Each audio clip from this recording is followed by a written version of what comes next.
Tahukah Anda bahwa Fir'aun yang mengaku sebagai Tuhan dan selalu membangkang dan menentang Nabi Musa alaihissalam pada akhirnya menyadari akan kesalahannya, bahkan meyakini adab Allah Subhanahu wa Ta'ala. Namun, malaikat Jibril alaihissalam menyumpal mulutnya agar tidak mengucapkan kalimat syahadat. Mengapa peristiwa ini terjadi di akhir hayatnya? Saat itu Nabi Musa dan kaumnya menyeberangi lautan yang dibelah dengan tongkat Nabi Musa atas izin Allah Subhanahu wa Ta'ala. Inilah yang diceritakan Al-Quran dalam surat Yunus. Dan kami memungkinkan Bani Israel melintasi laut, lalu mereka diikuti oleh Fir'aun dan bala tentaranya, karena hendak menganiaya dan menindas mereka. Hingga bila Fir'aun itu telah hampir tenggelam, berkatalah ia, "Saya percaya bahwa tidak ada Tuhan melainkan Tuhan yang dipercayai oleh Bani Israel, dan saya termasuk orang-orang yang berserah diri kepada Allah." Al-Quran Surat Yunus ayat 90. Setelah Nabi Musa dan kaumnya selamat hingga tepian laut, Fir'aun dan bala tentaranya tiba di tepi laut dan melihat laut terbelah dengan jalan terhampar di depannya. Imam Ibnu Katsir dalam tafsirannya menjelaskan, saat itu Fir'aun merasa ngeri untuk melintasi laut yang terbelah itu.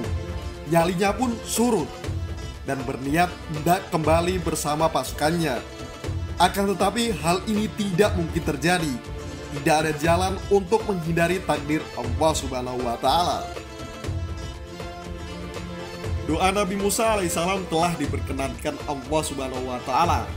Maka malaikat Jibril datang sambil menunggangi kuda menuju Fir'aun agar meneruskan perjalanan dengan memasuki laut yang terbelah itu. Maka kuda malaikat Jibril bergerak di samping kuda Fir'aun dan memasuki jalan di laut. Terus diikuti dengan semua kuda yang mengikuti memasuki laut.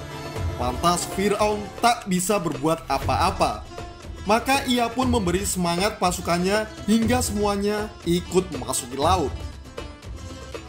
Malaikat Mikail menempati posisi paling belakang untuk menggiring dan memastikan seluruh pasukan Fir'aun telah memasuki laut tanpa ada satu pun yang tertinggal.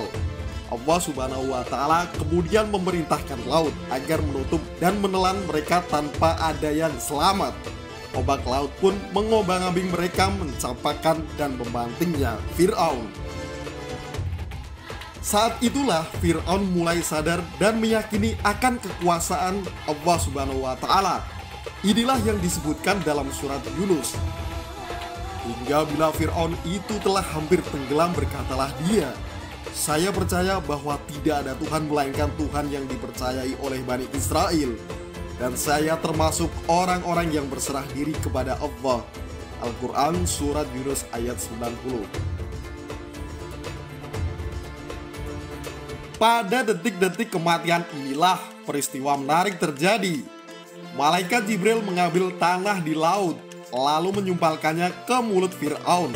Mengapa Jibril melakukan demikian?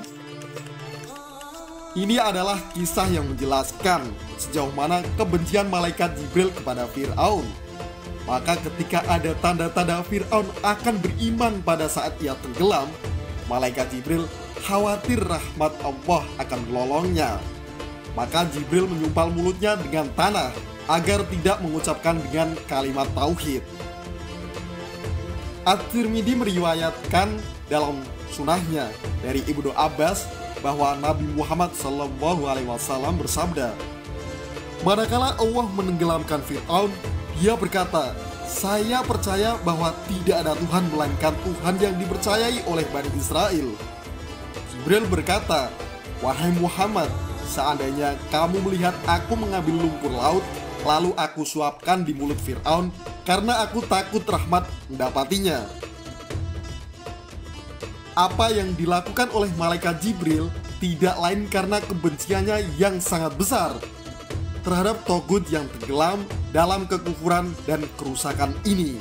Dia memerangi Islam dan memfitnah orang-orang beriman. Mungkin akan muncul pertanyaan di benak kita, apa ruginya malaikat Jibril kalau Allah memberi rahmat kepada Fir'aun dan mengampuninya? Kekufuran dan kezaliman Fir'aun sudah sampai pada puncaknya. Sampai-sampai Nabi Musa alaihissalam yang memang bertugas menyeru manusia termasuk Fir'aun agar beriman kepada Allah, sampai berdoa agar taubat Fir'aun dan pengikutnya tidak diterima oleh Allah dan mengunci mata hatinya sampai mereka melihat azab yang pedih.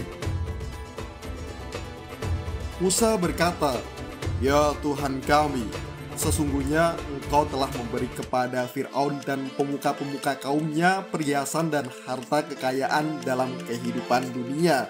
Ya Tuhan kami, akibatnya mereka menyesatkan manusia dari jalan Engkau. Ya Tuhan kami, binasakanlah harta benda mereka dan kunci matilah hati mereka. Maka mereka tidak beriman hingga mereka melihat siksaan yang pedih." Al-Quran Surat Yunus ayat 88. Pada kasus Fir'aun ini, bukankah ketika dia tenggelam dan mulai menyadari akan kebenaran Allah Subhanahu wa Ta'ala itu terjadi di saat sakaratul maut? Sementara sakaratul maut merupakan batas ditutupnya pintu taubat.